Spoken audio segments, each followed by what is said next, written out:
It's showtime.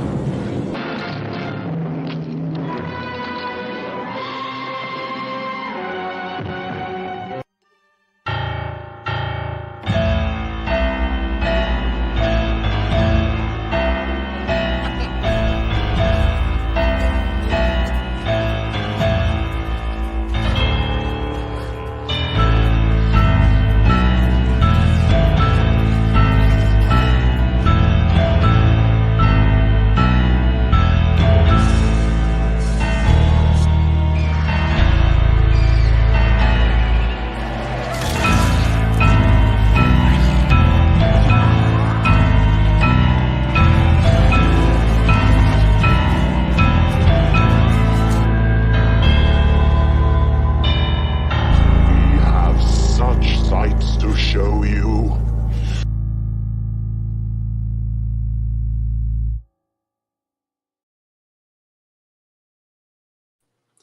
We have such sights to show you. I love that. Anyway, yes, we do. We have some sights to show you. As a matter of fact, we got double feature, the Drac Brats, Dracula's daughter and son of Dracula on the show today. We're going to try to come through them real quick. They're both going to be in color. First time anywhere that I know of, but first off, let me bring up my able-bodied assistants, Major Millie Hazzard and Master Sergeant Major Havoc.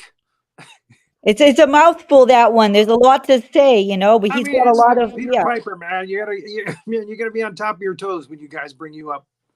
That's right. There's a lot going on here, but that's because we got a lot of credentials. We got a lot of know-how. You know, we are the last defense and all of that. So, you know, sometimes I feel like we need to bring the cadets back to why we're here. You know, we're doing these training films. They're not movies. They're training films for a very specific reason, so that we can protect people. And you know, we got the know-how, we got the credentials, and we're here to serve. And let's just always be mindful of that, I feel. And I'm glad you brought that up, because vampire movies over the years have changed. And again, you know, you got all these pretty vampires, and no, they're vampires. They're bloodsuckers. Okay, get that straight. And still, even still, what I love about both of these films is that it's manipulative women vampires. So that's the real link. Both of them contain women who are very manipulative, and they're vampires. Or one of them becomes a vampire because she's manipulative and she wants to become a vampire and live forever. And but we'll get into that later. The first movie is Dracula's Daughter. Universal Picture, of course, they're both Universal Pictures. Otto Kruger, not the best looking leading man in filmdom. Gloria Holden, of course, is the vampire. It starts out where the first Dracula left off, and they wanted Bela Lugosi to reprise his role of Dracula in this one, but he had a previous engagement booked, could not do it. So they ended up using like a wax dummy of him in the coffin here, and Van Helsing puts the stake in his heart. Now, what's amazing about this is they did not show the staking in the first movie, but man, they show a stake sticking out of the chest in this. There it is. Good Lord. This is way before Hammer time. So these police are aghast. Well, we're taking you, ain't we all? And of course, that's Edward Van Sloan as coming back as Van Helsing. He's the main link between the two movies. And in the office of Commissioner Sir, could you go back there, Sir Basil Humphreys? Is that what it is? Sir Basil, yeah. Sir Basil Humphrey. Yes. Yeah, that's that's a very British name right there, Basil Humphrey. Oh, I didn't clean my cup. I hope I don't get sick. Oh, yeah, you got to be careful with them, you know. You got to clean your cup, folks, between each show. Clean your cup. Yep. Get rid of the nasties. Don't forget, clean your cup. So again, the colorization on this is actually pretty good. It's not too bad. Every now and again, we get a little pink spot on a coat here or there, you know, or a pink hat, but not bad. Okay, now these two chuckleheads, the two policemen from the beginning of the film, are guarding Dracula's body. Okay, now I want to point out in this that Dracula does not disintegrate into bones or anything. Now that would tell you he's not a vampire. And I got to tell you, at the end of this movie, spoiler alert, Gloria Holden gets a wooden arrow through the heart. She doesn't disintegrate into like bones and shit.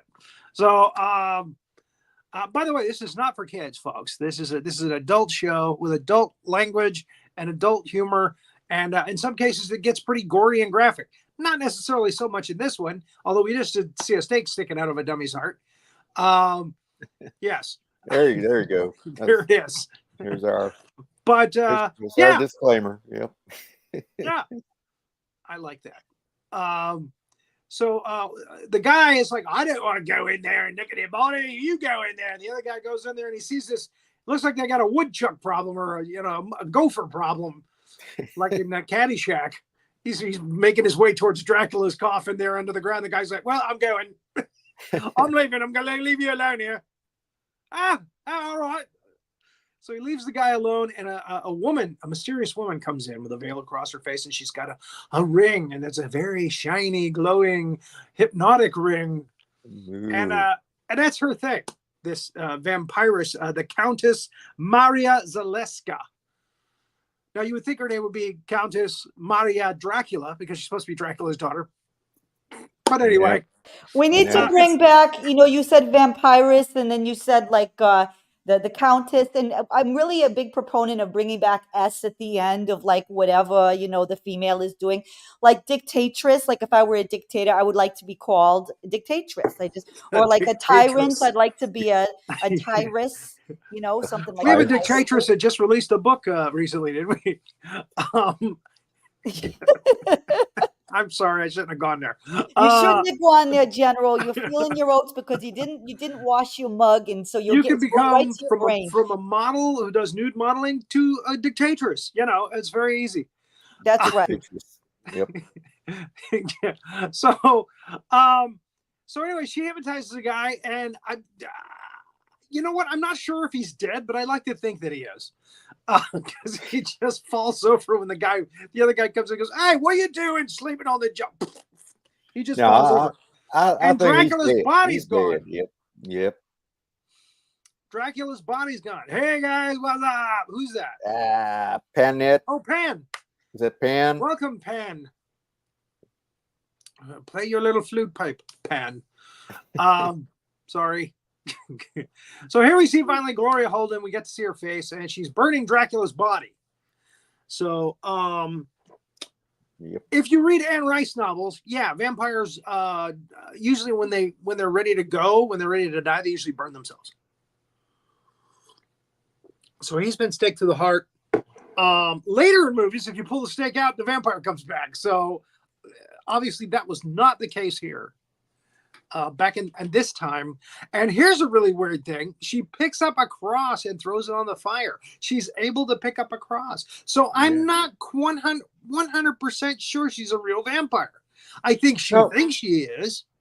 No, she is. But see, the thing is, if you look, she drinks blood. Yeah. She covers her face. I mean, she can hold the cross. The vampires can hold the cross. They just can't look at it. And so she's holding it, but she's covered her face, and then she chucks it in the fire. See, I'm not looking. I'm not looking. Yeah, exactly. Now it's usually it's a silver. But see, the thing is, the thing is, now if it were a silver cross, then it would burn her hand. But since it's just wood, no, it's a wooden one, yeah. So but as long as she doesn't look at it, which burns up easily, goes fast. Right. So it's kindling. It was a kindling cross. It's a kindling cross. Yep. There you go. Okay, so now we meet her assistant, Sandor. Sandor is a human being who protects her. He is her protector, and he's hoping that she will turn him into a vampire someday.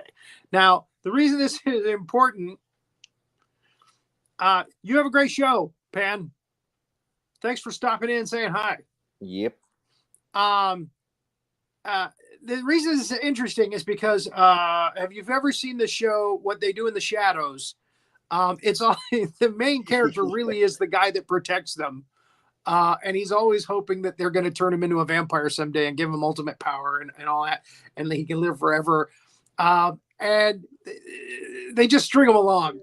And that's kind of the way it is in this movie. She's like, oh, yeah, I'm going to do that someday. And he protects her. Yeah. and he's also, when she tries to say she wants to get away from vampires, as in this scene here, she's like, well, now that Dracula's gone, I'm going to try to get away from, I'm going to try to break free from my vampirism. And he's like, oh, really? Here's your ring. Want to go out? So he wants her to stay a vampire because he wants to become a vampire. You know, he, to be fair, he looks more like a vampire than she does. You know, he does. He's even practicing the vampire look beforehand. Yeah. I put a ruby red lipstick on. Do I look like a vampire? If they ever make a comedy spoof of this, that would be great. He's trying to be like a vampire, and he's failing. Now, Gloria Holden in this is very Nora Desmond. She's very over dramatic in her scene. Yeah. She has a lot of wide-eyed, shots and stuff that you'll see in here. So she's a very dramatic female vampire, the Countess Maria Zaleska. So anyway, he breaks her down like that. Okay, twist my arm, gives her the ring. She goes out, goes and hypnotizes a guy on the street. That's a guy on the street. and drinks his blood and goes to bed. Goes in the coffin. Yeah. He's like, don't let the bed bugs bite. But that kind of, and maybe it was some rule or something, back when they had all the censorship and stuff. Yeah. You never see her. I mean, you see her hand there, right? Yeah. But you never actually see her getting in or getting out of the coffin. In fact, they kind of pan away. It's like, no, we can't see him actually rise out of. Yeah, I guess so. Now, but what's funny is though, because do you realize how easy it is to get in and out of a coffin? It's pretty clumsy. It's a pretty clumsy affair. So that's I would say that's more it. It's like all right, I'm in now. Yeah, you wouldn't look too slick. That's why. And even in Nosferatu 2, he doesn't like climb out of the coffin. He just I was gonna say that. He just it's really cool. Just kind of stands up. Like why? Because it looks silly if he goes. All right, hold on, I'll be there in a second. Be there, yeah. Let me get over this coffin lid. Yeah. So there it is. I mean, that's pretty obvious. Don't waste time on that. Don't waste film on that. Right. Oh, my back. They don't make these coffins as comfortable. I'm 600 years old. Of course, my back hurts when I get down. Yeah.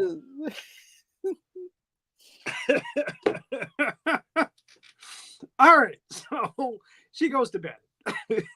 She's fed. She goes to bed. Again, I had to show that shot of him, leaving her coffin there alone in that room. Good night. Sleep tight. Sweet dreams. Oh, that's right. You're a vampire. You don't dream. So they find the guy's body, and they put it in a classroom for some reason. And I am the Eggman. They are the Eggman. I am the Walrus. Goo goo goo. Hey, look at those 2 marks on his neck. So they decide to call in, give me a second here, Jeffrey Garth. Jeffrey Garth is kind of like a psychological mastermind professor of psychology. He's played by Otto Kruger. And ain't that just a psychologist? Huh? Ain't that just a psychologist? Could you say it's psychologist? Something like that. But hey, this is back in the 30s, man. He's a smart guy. Yeah. He's a very smart guy, and again, it's all about psychology. So he's like the Dr. Freud of his day.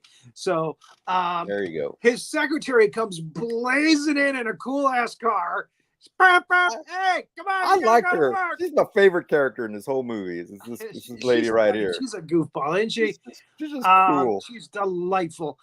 He's getting ready to go out on the fox hunt. He's on the English countryside. He's going to go out on the fox hunt. And she's like, "No, sorry, you got to go to London. We got to help Dr. Van Helsing." So he's like, I ought to spank you. That's the way he is with her through the whole movie. Like, I ought to spank you. Yeah, yeah. And he's got kind of a Leslie Howard kind of quality to his look, I guess. Kind of an Ian Fleming kind of thing going on there. But again, not the most attractive guy in the world, but not a dog either. So, but he's smart.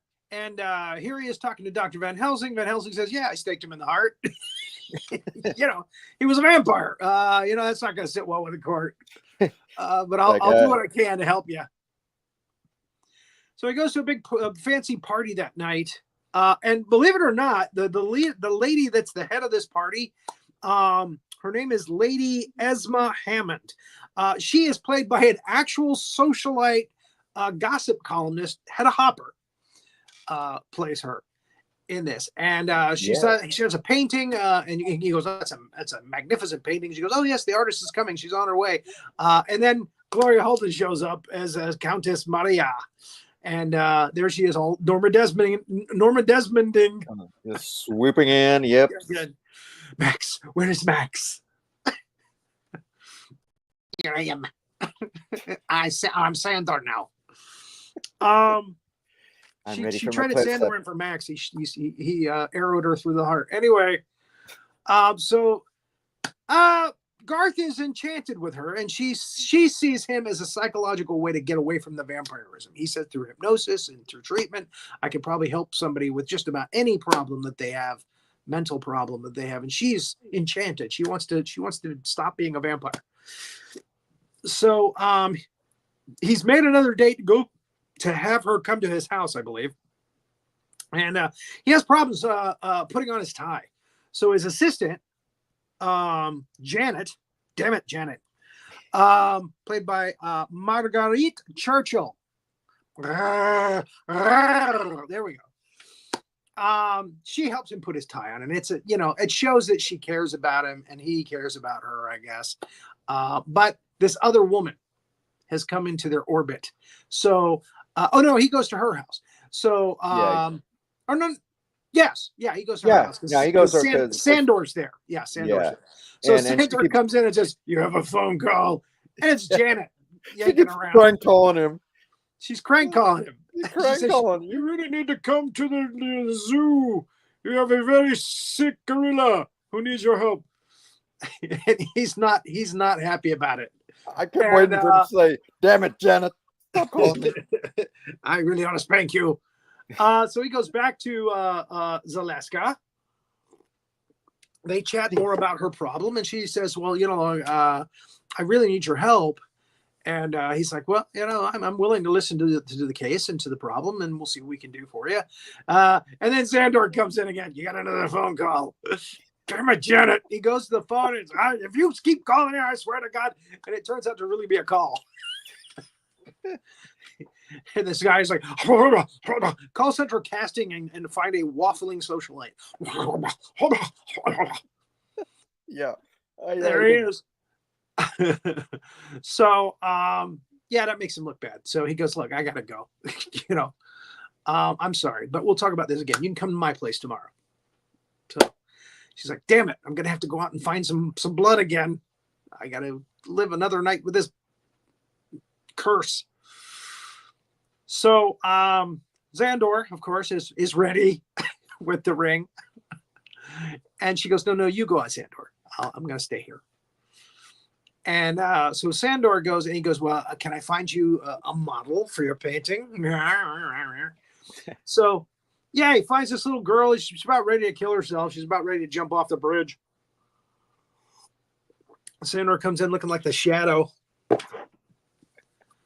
Yeah. And he says, "Look, you don't have to be so serious. My boss, she's a famous painter, and she would like to paint you. So come and we can give you some money and help you out." And she agrees to go. She's hesitant, but she agrees to go. So then she meets Madame Zaleska, Countess Zaleska, I should say. Charming little girl. And this scene is actually kind of famous. I don't know if I can call it infamous. I mean, it has a lot of kind of LGBTQ quality to it. Madame Zaleska, or I'm sorry, Countess Zaleska is obviously trying to seduce her as she tells her, can you take your top off so I can paint you? And then of course the ring comes into it and stare into my ring. And what's the girl's name? I think it's Lily. Realizes something's not right here, and she's horrified. She's terrified. I think she realizes that Countess Zaleska is a vampire. So she freaks. And the next thing we see, for some reason, is an ambulance. So what the hell happened there? Did she not attack her and take her blood? Did she throw her out a window? Did she run out the front door and we just didn't get that scene? I'm not sure how it cuts from that to this, but there it is. Again, Universal Studios just released movies that were like an hour and 10 to hour and 20 minutes because they had a lot of stuff to put on the beginning of some movies, the newsreel, the cartoon, all the stuff that funnels into your feature film. And again, they want to get so many shows a day. So that's the movie business. So anyway, he's about ready to spank his secretary for the crank call from the night before. And she goes, oh, well, before I quit, and I'm not going to quit, I'm telling you right now, no, she threatens to quit. That's what it is. And then he goes, no, I didn't mean that far. Come on. And she goes, well, you've got to help this girl that's just been brought in. We think that might have something to do with the other cases of people that you've been talking about with the 2 things on the neck and everything. So he goes and he checks her, and sure enough, she's got bites on her neck, and she's catatonic, and she's not speaking, and still quite lovely. She looks a little more vampiric here, doesn't she? Yep. I that's the first time I've noticed that. In this colorized slide, she looks like she's half vampire here already. That's kind of crazy. I didn't realize that before. So he's like, wow, okay, well, keep an eye on her. Make sure you let us know what's going on. And if she talks, let us know. And then they have a meeting with Sir Basil. And again, Sir Basil's like baffled about how they're going to get Van Helsing, from not being hung. And then Janet is all dolled up for the night. She says she's going out, but I think she's saying that because she wants him to be jealous because he's got a date with Countess Zaleska again at his place. And he's not taking the bait. But his tie, he still can't get his tie done. So he tries to get a nurse to do it. She won't do it right. So Janet does it, and she does it right. And that's their way of saying he belongs with Janet. Mm-hmm. So inadvertently. So as she's going out, Countess Zaleska shows up, and they give each other one of those, Ed Wood kind of, just, things with each other. I do think she likes me. Yes, well, yeah, yes, of course, Well. So she tells him, hey, I want you to come to Transylvania with me to my castle. And he's like, I can't leave London right now. I'm sorry. I can't go. I've got too much going on here now. And she goes, oh, really? And he runs off for some reason. I can't remember what it was. And Janet shows back up because she's like, oh, okay. And another thing. And when she shows back up, she is right there in between Zaleska and Sandor. And Sandor, Zaleska gives him the like, yeah, go ahead. And he I was gonna say the doctor, he runs off because he gets a call that Lily had woken up or was talking. Oh, okay, yeah, that's right. And then Xandor here shows up with his little bellhop hat. Yeah, he looks like one of those flying monkeys from Wizard of Oz. Yeah. Nice hat. Are you coming with me? No, I'm not coming with you, bellboy. Leave me alone. I'm surprised they didn't hire this guy to play Dracula at some point because he's got that look about him. Well, maybe maybe Dracula. Well, again, Dracula was supposed to be in this, but then they went, no, it's not working. You're not Lugosi, so we're gonna turn you into Sandor. He's another guy, and he's not really a vampire, but we're gonna make you look like a vampire. Troy Moore's here. Yep. The guy's very pious. It's not a Pope hat. Again, he looks like a bellboy. He looks like one of the flying monkeys. Yeah, look at it. Yeah. That's it. Take your bags. First, let me take your bags. And away they go. So they whisked her away, Janet, because they know that's the way to get Garth to come to where they are. So Garth goes and sees Lily, and he uses like a little machine that he uses for hypnosis. Gets her to talk about what happened. She mentions, I can't remember if she mentions her by name, Madame Zaleska, but she says a famous artist or studios in so and such neighborhood, and she gives them a lot of information, and then she's like, oh my god, she kind of freaks, like, oh my god, she's coming at me, those eyes, and then she dies. Which means if they bury her, she's gonna come up as a vampire. That's a whole nother movie right there, Lily the Vampire. Lily the Vampire, there you go. So they could have made a sequel to the sequel here. Again, this could have been another Universal film. Lily the female vampire, the model vampire. So he goes to the studio. The studio's empty. He's talking to a friend of his who's in the police or something. Scotland Yard, I guess. I don't know. This is Sir Basil's friend. They call up Sir Basil. And this is a weird kind of scene because Sir Basil's like, I get to go in the field. And his butler is also interesting because he's like, I beg your pardon, sir. Do you think you should do that? And he's like, of course I do. He's pulling his gun out and everything.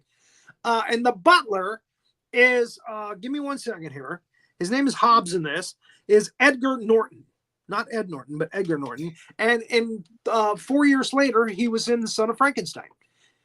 He was Frankenstein's butler. Who helped him with the monster until Igor killed him. Yeah. So, but yeah, that's Edgar Norton. Yep. I don't know if he's in relation to Ed Norton, but maybe a grandfather or something. Yeah. And we find out that that the Inspector Humphreys there, that he's a stamp collector. Oh, okay. He's into philately. Well, okay. Sounds like it ought to be illegal, but you know.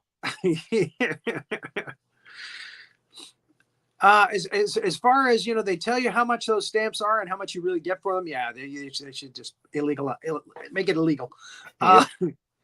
Always lose money. All right, so Garth knows now where to go. He goes to Transylvania, the castle, right? Yes. Oh no. He goes to goes to the studio, and she's there, and she goes, well, I really want you to come to Transylvania. And by the way, you need to call about your assistant. I don't think you're going to find her. And then he's calling. She ducks out. She totally ducks out on him, and he's calling, and he finds out that Janet is missing, and oh my goodness. And then there's a scene with Sir Basil and Van Helsing, who's still out of jail. Talk about fleeing to Transylvania. Come on. So they determine, another guy comes in and says, oh, by the way, Mr. Garth is gone. Professor Garth has gone to Transylvania. What? So they all decide they're going to Transylvania. It must be easy to get to Transylvania from London, because they all decide to go. So there's the sign, Transylvania. There's nothing in there's a big, huge scene where they showed Transylvanian kind of dancing and stuff, and I was just didn't want to waste slides on it. Anyway, because I knew we were going to do 2 movies. So cut the long end of it short. They've got Janet, and she's hypnotized to where she can only be brought out by Madame Zaleska. And Sandor is like, she's very pretty. Are you going to change me into a vampire now? Now. And then Garth shows up in his carriage. Guy brings him close enough to where he can walk to the castle. Again, they never take you right to the castle front door. You're never going to get that in any of these vampire movies. They're not going to get dropped off at the front door. You're going to have to walk a while. So he comes in with his gun. He sees Madame Zaleska. She says, oh, how lovely that you came. Well, Jesus Christ, you put me in a situation like a Bond villain. Of course I'm going to come. You stole the leading lady. Yeah. So now I got to say that they I don't know if they just never struck the set or whatever, but it's the same. It's like the same castle, the same steps and everything. It does look like the same sets. Yes. And again, this is Universal Studios. They're going to save money, man. Yep.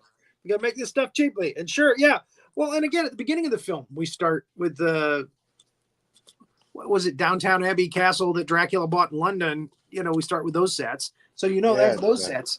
Yeah.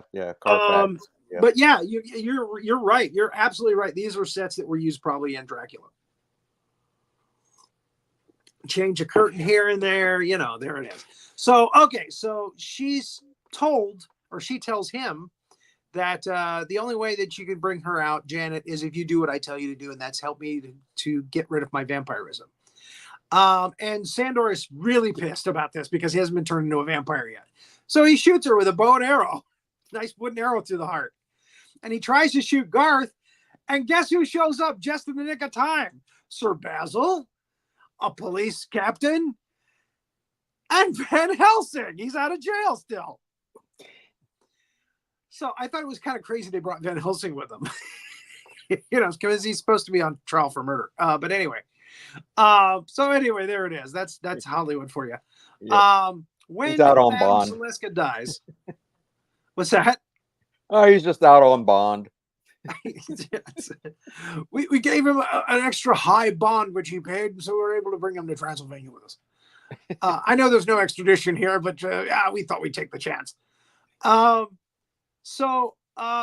They kill Sandor before he gets to shoot Garth. And when Madame Maria Zaleska, Countess Maria Zaleska, dies, Jenny comes out of it.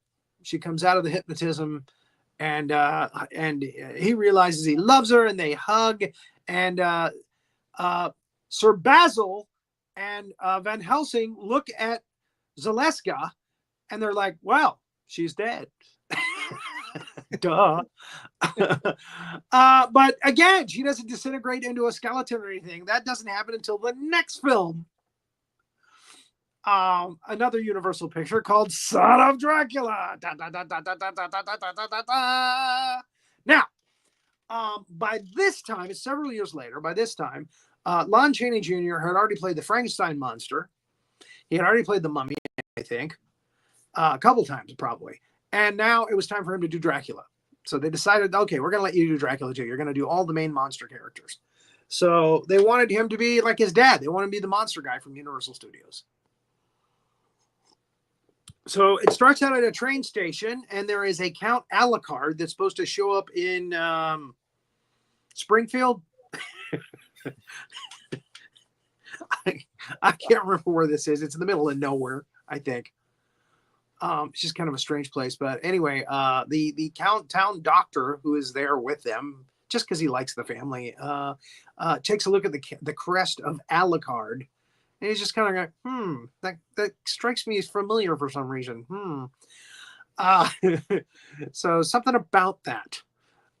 So then we meet Catherine Caldwell, played by Louise Albritton. She's kind of like Gail Sondergaard, but a lot softer. But as far as being a manipulative bitch, oh my God, same level. Yeah. So she's got a sister played by Evelyn Ankers. Evelyn Ankers was a gorgeous blonde that they put in. They put in a lot of the Universal movies in the early days. They're drinking the blood of cats and dogs. Yes, they're drinking the blood of cats and dogs in the neighborhood. Them damn vampires, we got to get them out. The devil within. So we're introduced to the Caldwell sisters. Their father is Colonel Caldwell, who runs this big plantation. Catherine sneaks off. There's a big party in his honor, and Catherine sneaks off to a Madame Zimba. Now, this is supposed to be kind of like the Maleva character. You know, she's a gypsy and she tells fortunes and stuff like that. Mm-hmm. And she tells her that her future is darkness and death and blah, blah, blah, blah. And then a bat shows up. And the bat attacks Madame Zimba, and she dies. Probably from a busted heart. And Catherine is like, oh, that's kind of hot. I love the second picture. It's like, should I just leave the money on the table? Yeah. I'll be going now. I got a party to get to. You take care, okay? Exactly. Yeah. She's just like, she just bolts. It's like, oh, you were killed by a bat. I'm getting out of here. So again, immediately it's like Catherine's character is totally devoid of any kind of scruples. So she runs back to the party, and outside the party, or somewhere in between Madame Zimba and the party, we see Count Alucard, which is of course Lon Chaney Jr.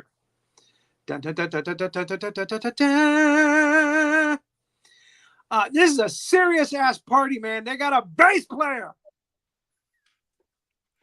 They pulled out the bass. Yeah. Colonel goes to bed early, though. He's an old guy. He's tired. He just wants a cigar. He wants to go to bed. He hates this kind of shit. So I'm just going to go upstairs. I love you, my daughters.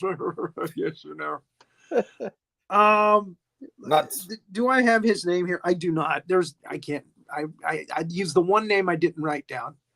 Because he's in the movie for only like 2 minutes. He gets killed right away by Dracula. So a bat flies into the house. It turns into Dracula.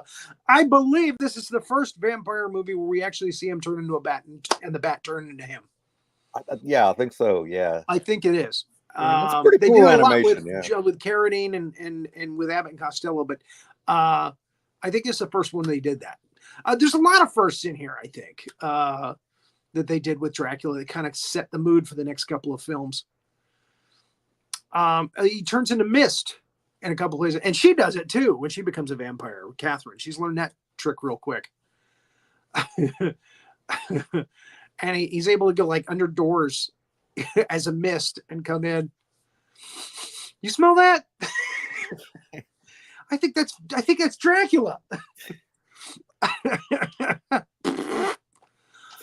Wait a minute, I got it right here. Is that Dracula? Well, whoever dealt it smelt it. Anyway, right, no, whoever smelt it dealt it. Anyway, yeah. So outside, Catherine is talking to her boyfriend, Frank. Very manly name, Frank. Frank Stanley. Two very manly name. Robert Page is the actor's name. He's in love with Catherine, but she keeps talking about this Count Alucard. And he's supposed to be coming to the party. The party's in his honor. And he's like, well, he's getting jealous. He's like, well, you're talking all about this Count Alucard. What about us? We're supposed to be married, and supposed to. She goes, just trust me, okay? Just trust me. Mm-hmm. Famous last words. Yeah. So then the guy comes out. Oh, there's a fire upstairs, and it's in the colonel's room. They go upstairs. The colonel's dead on his bed, and there's a fire on the floor. So obviously he dropped his cigar, walked all the way over to the bed, even though they had to wheel him up in a wheelchair, laid himself out, and expired. And there's 2 marks on his neck. So there you go. So the doctor, who's confused by all of this, the next day, or that night, maybe after the party, he goes home and he writes Alucard on a piece of paper and he flips it, and it's Dracula. Dun, dun, dun! Oh, this could be Count Dracula. So, So the next day, they're reading the will. Maybe it's not the next day. Maybe it's been a week, but we don't know. It doesn't say what the date is. But in the next scene, they read the will. I mean, it's awfully fast that he dies upstairs in the room, and then the next day they're reading the will. But the family lawyer, a Judge Simmons, played by Samuel S. Hines, he says, okay, here is the final will and testament. And then Catherine goes over to the cabinet and goes, oh, but wait a minute, I want to show you his real last will and testament, which he wrote just last week. And she brings it over to the judge, and he sees it, and it's signed. He goes, hey, well, this leaves the estate to you, Catherine, and leaves all the money to your sister. And he goes, that's crazy. Look at this. That's the look of a lawyer who realizes he's going to get stiffed. Because now she's got no money. She's got this big, mansion. But how's she going to keep the servants? How's she going to keep the place? She's got no money. Are you going to sell it? No. We're going to stay here. What? Who? Me and Count Alucard. Oh, okay. So, everybody's cool with it. Well, Claire Caldwell is okay with it. Oh, I get all the money? All right, I'm good. Yeah, she didn't. Yep. So she gets the family millions, which back in 1940 is like zillions, or mid 40s is like zillions. Anyway, so she's cool with it. But the doctor's like, you know what? I don't trust this Count Alucard and all that's going on here. Let's go check his room. And they break into his room, Claire and the doc, and they're looking around and trying to find any clue that they can, that maybe there's something not right here. And they open his trunk. They break open his trunk. So yeah, that's a good doctor. Hypocritic oath. Let's just commit some felonies here. They break open his trunk, and sure enough, it's very strange. The trunk is empty. It's an empty trunk, and I thought those suitcases were light when they were coming off the train. And then after they leave, Frank has been hovering around. Now, the thing I want you to realize about Frank, because we haven't really seen him that well until now, or until what's coming up in a few minutes, is that he kind of looks like Gomer Pyle. Well, golly! Catherine's running off to go see that Count. So he sees her getting her car to race out into the swamp. And she goes out to see Count Alucard. Where is he? He's in a giant wooden box that's under the water with the alligators. So the box rises up. This was actually kind of paid to homage in the Monster Squad. The trunk floating in the swamp. And out of the trunk, Count Dracula.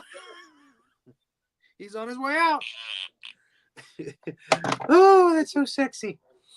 And the mist turns into the vampire, and he floats across the water all the way to her, where he can give her a nice big hug and a hickey.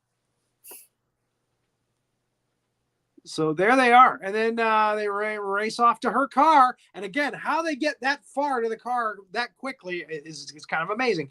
But she's like, I'll drive. Because Count Dracula probably doesn't know how to drive a car. That's my guess. And they go to the Justice of the Peace. And Frank follows them. He sees it all. And there they are waiting for the Justice of the Peace. They answer the door, the loving couple. Him and his cape. Now, here's what I love. Look at the look that this guy gives to her, Catherine. Are you sure about this? Look at that look. Yeah. You're absolutely positively sure you want to do this. I mean, look at him. Yeah, you're marrying some foreign dude. I know. Yeah. But what's even better is the next shot, which is this is Dracula giving you the last look before he closes the door. Nah. Take that. Nah, Frank. But he is a romantic. He picks her up and carries her over the threshold into her mansion that he's going to own. And they get all lovey-dovey and everything, and then there's a knock at the door. Who could that be? Damn him. And look at the look on her face. Please don't be Frank. Please don't be Frank. Oh, God, Frank.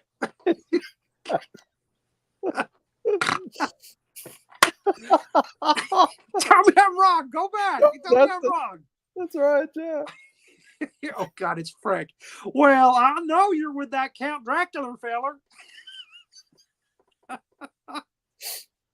And Dracula shows up. Oh, I see that you decided to bust in on our party on our honeymoon. Well, golly, I ain't gonna let you get away with this. Look at him there. That's Gomer Pyle. I can't look at him anymore and not think that. Yeah, yep, yeah, that's Gomer, all right. It's effing Gomer Pyle. Tell me I'm wrong.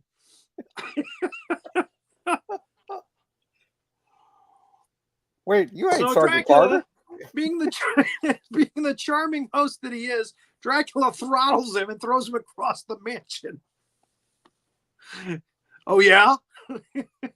Well, golly, you're mighty strong, but I brought a gun. Look at the look on her face, though. Look at the look on her face. Surprise, surprise. That look on her face, though. She's all like, "Oh." That's Gomer with a gun right there. Gomer with a gun. Yep. Hazard, tell me I'm wrong. You're never wrong, especially not when you're on the team, General. You're always correct. I'm always going to side with you. That's Gomer Pyle with a gun. It is. It absolutely is. I would know him anywhere. I'd see him anywhere. It's absolutely who it is. Look at him. It's obvious. Unfortunately, anybody that watches this show now will not be able to not see Gomer Pyle in this movie from here on out. And I apologize. Unfortunately, I think that's a benefit. I like that. It makes the trade in film all the more entertaining. I'm going to marry a guy and have a pineapple farm. I'm through with you manipulative vampire women. So he shoots Dracula, and if you look at the two shots carefully, she has fallen down because she was standing behind Dracula, and the bullets went right through him and right through her. So Catherine is dead now. He shot her. Oh my gosh, I shot Catherine. Go away. And of course, Dracula doesn't look happy about anything. Damn it, I'm going to have to bite her sooner than I thought now. So Gomer runs out running. Frank, I'm sorry. He runs off. A bat chases him. It's a bat. We know who it is. There's no doubt in our mind. And they chase him into a cemetery. The bat crawls up his shoulders. He's about to bite him. When the moon shines on a cross in the cemetery, and the vampire can't go near him now. He has to fly away.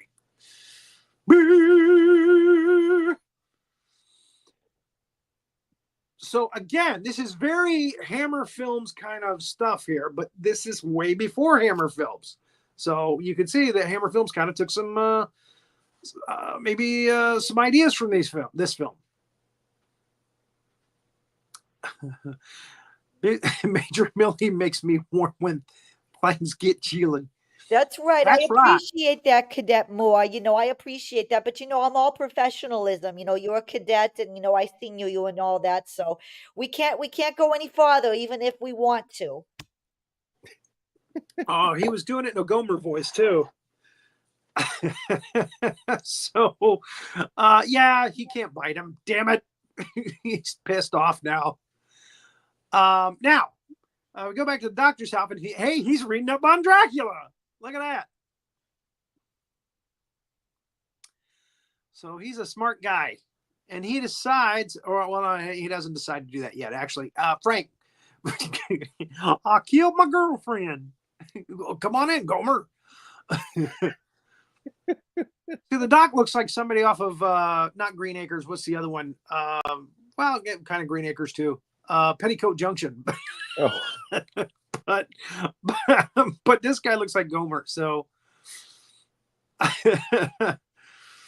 anyway, he gets him a drink. He says, well, what happened? Well, Count Alucard was there, and I shot through him, and I shot right through him, and the bullets went right through him and killed Catherine, and she's dead. And when did this happen? Oh, this was at the mansion. They got married tonight. Justice of the peace. Now she's dead.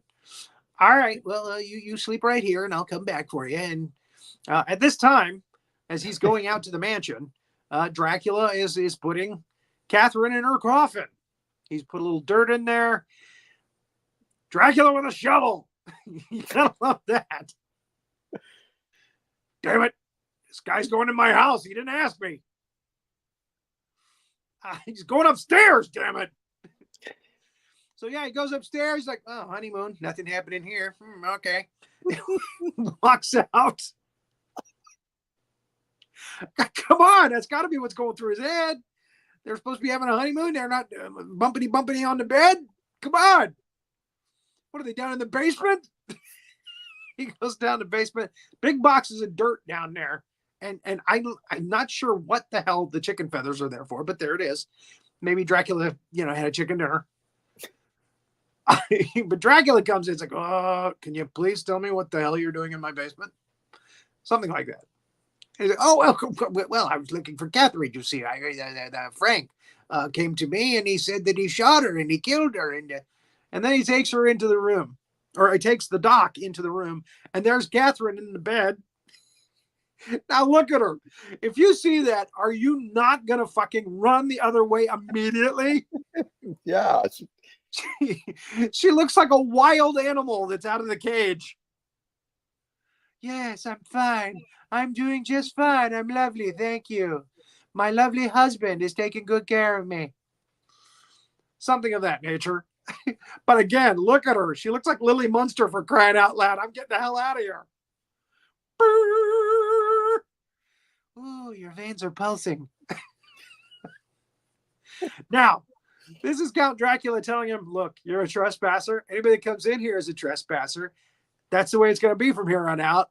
We're doing some experimental research, my new wife and I, and we don't want to be pestered. You leave us alone, okay? That's it. Doug goes, oh, okay, all right. And he leaves because she looked like hell. I'd get the hell out of there as soon as I could. All right. So next day, the judge comes in to see the doctor. The doctor's like, oh, I'm glad to see you. This is what happened last night. Frank went over. He said he killed his wife. He said he killed his girlfriend. She married Count Alucard. He shot right through Count Alucard. Supposedly she died in the mansion last night, but I went to the mansion last night and I saw him and her. So the judge goes, I think we need help on this. So they go to the sheriff. The sheriff gets involved. By the way, Hattie McDaniel is a Academy Award-winning actress from Gone with the Wind. This is her sister, I believe. Her name is... damn it. Damn it. What? No. It's like Emma McDaniel or something like that. Nah. And there was another guy in this film that's also McDaniel. Is his last name. So I think they're all related. I believe they're all related. She definitely does look like Hattie McDaniel. You gotta admit. Yep. So anyway, so they get the sheriff involved and they go out to they get Frank and they go out to the mansion, to the plantation.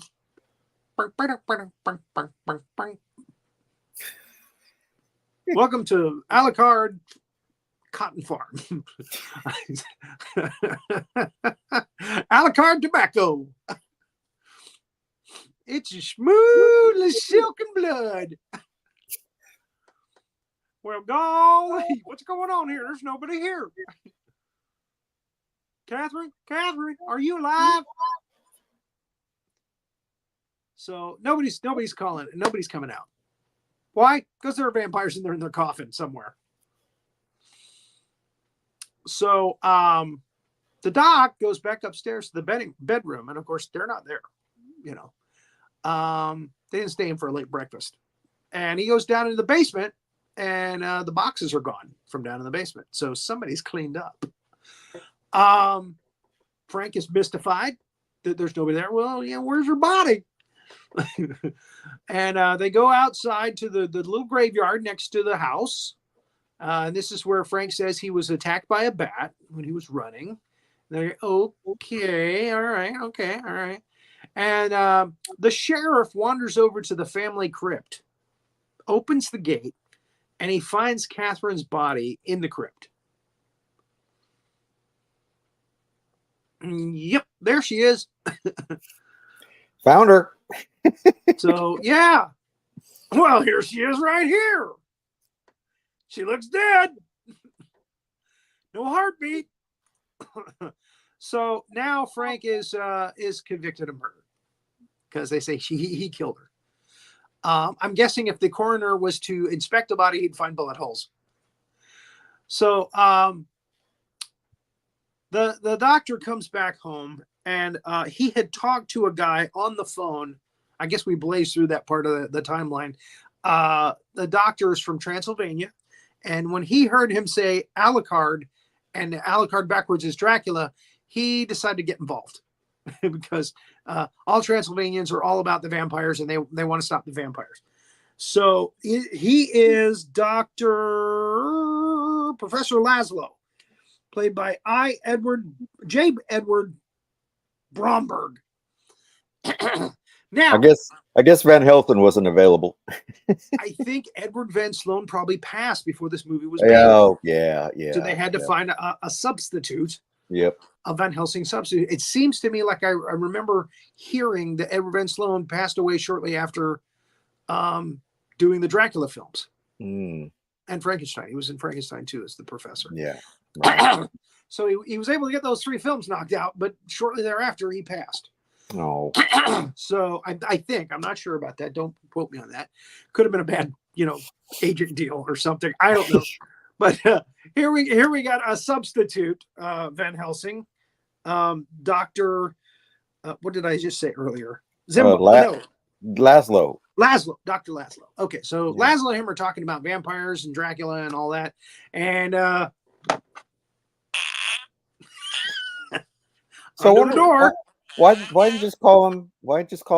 they just call him Van Helsing? Just or with that confuse people. It's like, wait a minute. Maybe they thought that. Yeah. Maybe they said, no, it's a different actor. We should call him a different character. Yeah. He's a vampire hunter. Okay. They do that in Hammer films too. When they didn't get Peter Cushing to play a Van Helsing, they got somebody else to play like there was a Father Shandor, I think. Oh yeah. And there was another character that fought against Dracula's risen from the grave. So he comes after him and his family. So yeah, again, sometimes, and there he is appearing out of a cloud from under the door. It's a cool effect, though. I mean, they did a good job with that. It is. Gentlemen, do you think you can really beat me? And that's a nice colorization right there. Yeah. Dr. Laszlo pulls across right out, and that's it. Stops him right in his tracks. Okay, well, I'll just fart my way out. Thank you. And he does. He goes right back to Miss, goes right back under the door. Not so dramatically, but he just takes a step back and then does it. Okay, all right. You're gonna regret that. Okay. Now the doctor needs a real stiff drink after that. Give me a scotch. No ice. This is his first experience with a vampire. It was probably Laszlo's first experience with a vampire too, but his parents and grandparents have been telling him about vampires all his life, probably. So yeah, he's like, "Cool, I finally shot one." So at that very moment, a mother comes in and says, "Oh, my child, she went out into the woods in the night and she's not feeling well, and I don't know what's wrong with her." And they look, and of course, there's 2 bite marks on her neck. Oh yeah, we know what happened. And I'm guessing this was Catherine, because usually it's the female vampires that go for the children. Yeah. And again, this might have been the first movie to do that. I can't remember if she says that the girl said she saw a woman but yeah, that kind of sets the thing up for the kids later in films to go, oh yeah, it was Mina, it was this person, this woman that lured me in, and then she had fangs and glowing eyes, and it was scary, that kind of thing. Mm-hmm. So this was the first probably to do that as well. And the doctor covers the bite marks with a cross of, I guess, mercurochrome. I don't know. Yeah, back then, yeah, probably. And he's like, oh, she'll be okay. Just let her stay here tonight. She'll be okay. See a bite through that. So yeah, crosses on the neck. Because mercurochrome, it cured everything. Well, and it stains. Yeah, it leaves like a stain on the skin, right? Is it mercurochrome that did that? Yeah. Okay. We used to call it turns monkey it like blood. Brown. Yep. Yeah, we used to call it monkey blood. So here comes Catherine. Have her coughing in the coroner's office. Doing the mist thing. Now she turns into a bat, which we see in shadow. And this is actually a nice little piece of shadow play here. She flies to Frank's room And the shadow of the bat lands on his neck, lands on his chest and next to his neck. So we're pretty sure that the bat bit him on the neck. And he can see her now. She's in the actual cell with him, and he can see her now. Now, she doesn't look near as scary as she did when she was in the bed right after Dracula bit her. She looks like Catherine, you know. And he's like, "Oh, Catherine, what are you doing in my cell?" And she explains to him everything. She goes, "Look, I've been using Count Dracula just so I could become a vampire and live forever. And you're going to be my husband, just like I said you would be. And we're going to live forever. You and I will live through eternity." Golly, all for eternity? That's a long time. If you love somebody, though, you know, probably it sounds good at the time. Eternity, yeah. And we'll never change. We'll always look the same.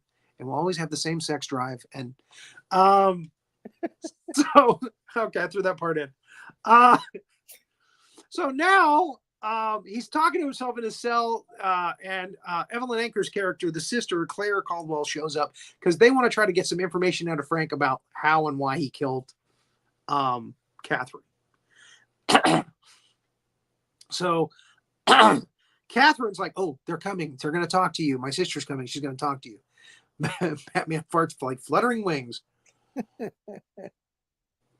And she goes to his cell, and she talks to him, and he's, you know, plays the crazy, you know, "Yeah, of course I killed her. Yeah, I'm a madman. I'm crazy. Crazy. I'll sell this mattress for just $49.95. I'm crazy. I tell you, I'm insane." And the guard comes and goes, all right. Yeah, enough of that. He brings her away. They don't really get it. And the minute they leave, Catherine shows up again. "Okay, here's what you need to do. You need to go to where we used to play as kids, over by the rivers. Shoot, damn it, I can't remember what she said, but there's a spot that he knows." And meanwhile, the guard is listening to this poor guard, and he hears him talking in two voices like Norman Bates. You know, he's talking a female voice, and he goes back there. And he's like, "Hey, stop that! Stop talking like a girl. It's creeping me out. Stop it!" "Oh, okay, sorry." And the minute he walks away, Catherine comes back in. "Okay, I will turn into a mist and go out of the bars, and I will knock the guard out. I will knock the guard out. Oh. And then I will get you the keys, and you can get escape, and you can destroy Dracula's coffin, and then meet me."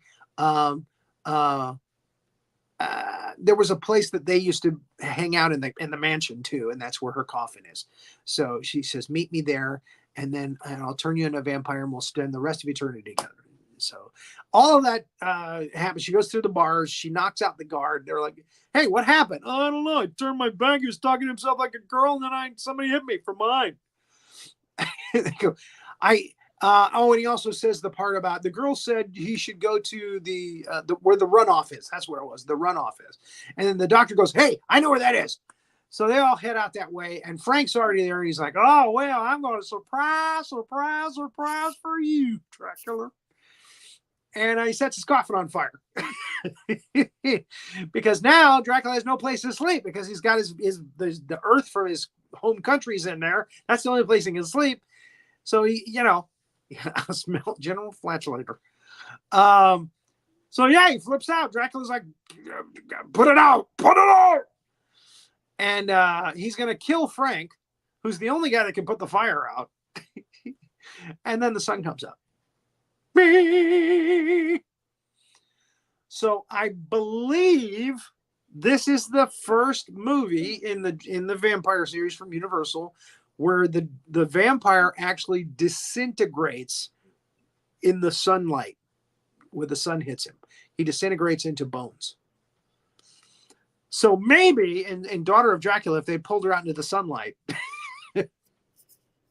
maybe she would have disintegrated into bones. Yep. Maybe. I don't know. And again, Bela Lugosi's body, you know, with the stake sticking out, he should have disintegrated, but like this. For some reason, they did the slide on the right didn't colorize. It just wouldn't. I don't know why, but there it is. So that one's still in black and white.